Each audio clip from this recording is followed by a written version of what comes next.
अस्सलाम वालेकुम बेटा। एक्सरसाइज 3.2 क्वेश्चन नंबर 1 उसका फर्स्ट वाला पार्ट है। क्वेश्चन हमारे पास ये है कि ये आपके पास रैशनल इक्वेशन दी हुई है, आप इसको रिड्यूस कर सकते हैं क्वाड्रेटिक में। तो केस नंबर 1 है, क्वेश्चन नंबर 1, जब आपके पास रैशनल इक्वेशन दी हो और आप को उसे सॉल्व करना हो by reducing into quadratic function, quadratic equation.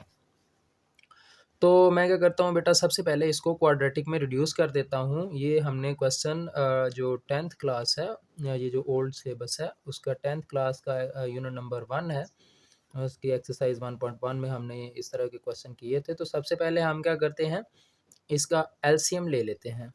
तो लेफ़्ट साइड पे अगर मैं इसका एलसीएम लूँगा तो मेरे पास क्या आएगा, 3 6 18x। ओके, अब इस 18x को इस पे डिवाइड करूँगा, 18x डिवाइडेड बाय 3x, तो x से कैंसिल हो जाएगा, मेरे पास 6 3 18, तो 6 जो है वो उससे 1 से मल्टीप्लाई होगा, तो 1 मल्टीप्लाई बाय 6 प्लस सिमिलरली अब मैं क्या करता हूँ, 18x को डिवाइड करता हूँ 6 पे, तो 6 3 18, तो मेरे पास 3x बचा है ना, तो मैं 3x को मल्टीप्लाई कर देता हूँ किससे, 4x से, तो इज़ इक्वल टू 1। अब बेटा इसको मैं फर्दर सिंप्लीफाई करूँगा तो मेरे पास क्या आएगा, 6 1 6 प्लस 3 4 12, x से मल्टीप्लाई होगा x square divided by 18x is equal to 1/1। अब ये 1 आप लिखें ना लिखें उससे एज इट इज फ़र्क तो नहीं आएगा, लेकिन ऐसा मैंने क्यों लिखा है, सिर्फ आप लोग को समझाने के लिए कि मैं यहाँ पे इसकी क्रॉस मल्टीप्लिकेशन कर सकता हूँ। इन अदर वर्ड्स अब इस तरह से भी कर सकते हैं कि ये इस 18 को इधर लेके आएंगे तो मल्टीप्लाई हो जाएगा। तो मैं क्या कर रहा हूँ, मैं इसकी क्रॉस मल्टीप्लिकेशन कर देता हूँ। ठीक है, अगर आपने क्रॉस मल्टीप्लिकेशन नहीं करनी तो आप इसको शिफ्ट कर दे उधर, तो इसको मैं लिख सकता हूँ, this simplify that 12x square plus 6 is equal to 18x। Okay, अब बेटा हम इसको इधर शिफ्ट कर देते हैं, तो 12x square minus 18x plus 6 is equal to 0। तो ये बेटा मेरे पास क्या आ गया, क्वाड्रेटिक इक्वेशन आ गई है। अब इस क्वाड्रेटिक इक्वेशन को मैं देखता हूँ, इसको मैंने सॉल्व करना है ना। तो क्वाड्रेटिक इक्वेशन को सॉल्व करने के हमने 3 मेथड पढ़े हुए हैं, कंप्लीटिंग स्क्वायर, क्वाड्रेटिक फार्मूला और फैक्टराइजेशन। तो उसके लिए बेटा मैं देखता हूँ, सबसे पहले मैं इसको फैक्टराइजेशन से सॉल्व करूँगा, तो इसमें से कौन सी चीज़ मैं कॉमन ले सकता हूँ, वो मेरे पास 2 है। तो इसमें से मैं 2 कॉमन लूँगा तो मेरे पास बचेगा 6x का प्लस सॉरी माइनस, क्योंकि यहाँ पे माइनस साइन है, तो इसको 2 पे डिवाइड करूँगा तो 9x प्लस इसको 2 पे डिवाइड करूँगा तो 3 इज इक्वल टू 0। अब ये जो है वो इधर आएगा तो इससे क्या हो जाएगा, 0 से डिवाइड हो जाएगा, तो इसको मैं ऐसे लिख सकता हूँ, 6x का minus 9x plus 3 is equal to 0 divided by 2 is equal to 0। Okay, अब हमने क्या करना है, इसको बेटा फैक्टराइजेशन से सॉल्व करना है। तो ये फैक्टराइजेशन की टाइप 1 है, जो हमने ओल्ड सिलेबस में यूनिट नंबर 5 में पढ़ी थी 9th क्लास की, लेकिन जो न्यू सिलेबस है उसमें यूनिट नंबर 4 है, और उसका एक्सरसाइज जो है वो बेटा 4.1 का क्वेश्चन नंबर 4 है। एनीवेज इसको ये इस टाइप की आपके पास इक्वेशन है, ax square plus bx plus c, ये क्वाड्रेटिक एक्सप्रेशन है। आपने इसको क्या करना है, फैक्टराइज करना है। तो उसको फैक्टराइज करने का तरीका ये होता है, सबसे पहले आप इस a को c से मल्टीप्लाई करते हैं, फिर आप उसका एलसीएम फाइंड करते हैं। a को c से मल्टीप्लाई करें, उसका एलसीएम फाइंड करें, देन उसके पेयर्स बनाएं।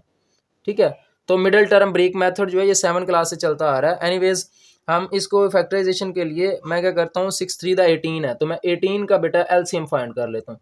18 का एलसीएम फाइंड करूंगा तो 2 9 18, तो 3 3 9।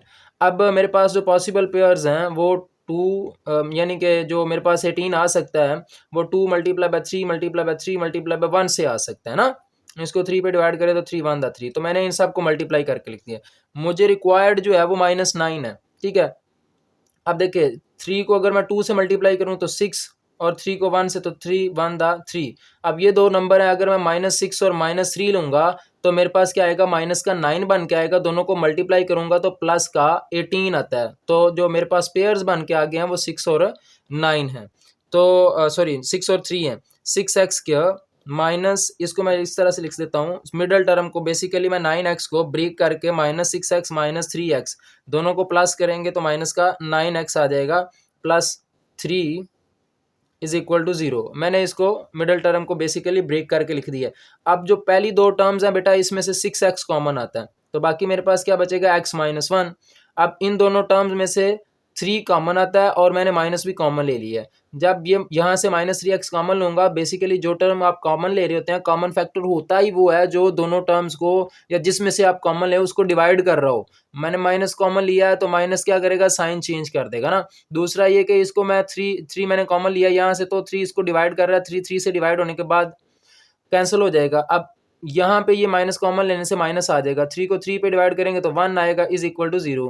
अब दो टर्म्स हैं बेटा मेरे पास, एक ये वाली और एक ये वाली है, इनमें से कौन सी चीज़ कॉमन है, x-1।